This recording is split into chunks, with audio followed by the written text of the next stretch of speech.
Hello everyone, Coach Chris coming at you with another video. Today I want to talk about something I think is pretty interesting. I talked about consciousness in a video earlier, and now I want to talk about awareness.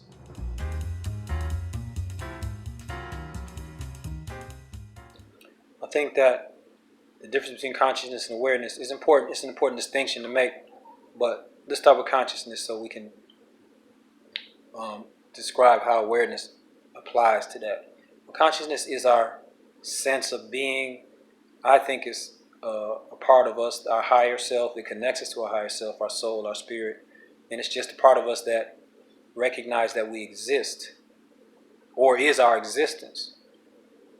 And awareness is being aware of that higher self. So there's the consciousness aspect of us, which is actually tuned into the highest aspect of self. But awareness is just knowing that part of us exists and being connected or tuned into it. I don't really want to use the word connected because that kind of denotes that maybe we can be disconnected from it. Maybe a better way to describe it would be forgetting about it. So we forget that we are that aspect of self, that higher self. And so when we're aware, then we are remembering that we're more, definitely more than just this body. So awareness is the ability to tune into your highest aspect of self. And when you're tuned into your highest aspect of self, then you're going to just kind of live from a different place because you're living from your higher self. A lot of times when we're forgetting that part of ourself, we're more reactionary. And our reactions are really going to be based on our experiences and our environment and, things like that, education and so on and so forth, where we react based on how we interpret a situation. Whereas when we're aware of our consciousness, then we're coming from a place of true recognition, of love, of understanding that because with consciousness, understanding that we are all connected, because with consciousness, all of us do, when we are conscious, we're residing at a level that connects everyone together. And so when we step down from consciousness, then we go into the self mode. And of course, we are all individuals, and there's nothing wrong with that.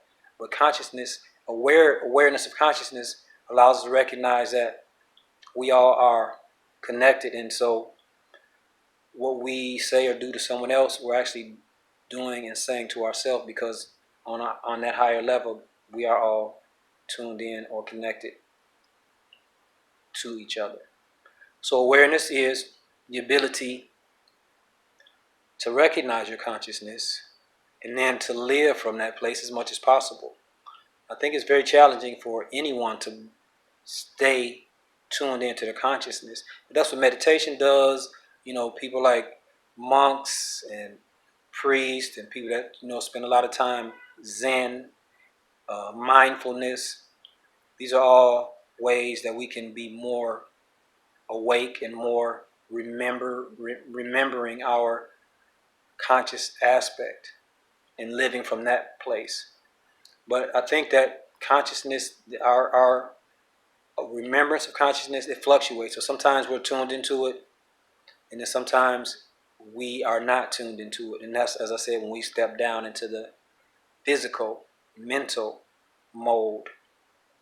Because consciousness is not in the mind, it's beyond the mind. It's all that is. But again, this is about awareness. So being aware that you are conscious and being aware when you're not tapped into that part of yourself is important.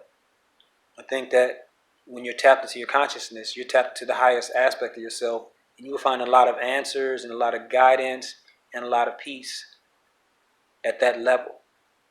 So awareness is a gauge that we can use, and we can say, am I aware? Am I tuned into my conscious aspect of self, or am I tuned into my body and my mind? And I'm not saying that you're supposed to forget your body and your mind, but your direction and your guidance of your body and mind is either going to come from those external experiences and exposure that we've had on the physical level, or it's going to come from that highest level of self where it will guide you in a way that is going to have your best interest at heart. So I hope that made sense, and we can now distinguish between consciousness and awareness. I think it's important to, spend some time being conscious of self. And one of the ways that we can do that is being in the now, which I'll talk about that in another video. But being conscious of who you truly are and tapping into that part of who you truly are is really enlightening, and it's freeing. Because there's no judgment there, there's no expectations there. It's really about allowing people to be who they are, and hopefully they're allowing you to be who you are. And things like non-resistance, which I prefer to use words that actually speak to what we're striving for. So, for example, non-resistance still has the word resistance in it, whereas allowance just means to allow somebody to do something. We have rallies like anti-war rally, which still has the word war in it, as opposed to a peace rally. So when we start talking about where you want to be more allowing of yourself and others. And so anyway, as I said, hopefully this made sense. There's more to come on this level. I think it's really important. That's what I was saying. I think it's important to understand, some of the mechanisms of the self. And when I say self, that can be mind, body, and spirit. Okay, on that note, I'd like to say, stay well and share the knowledge. Talk to you soon.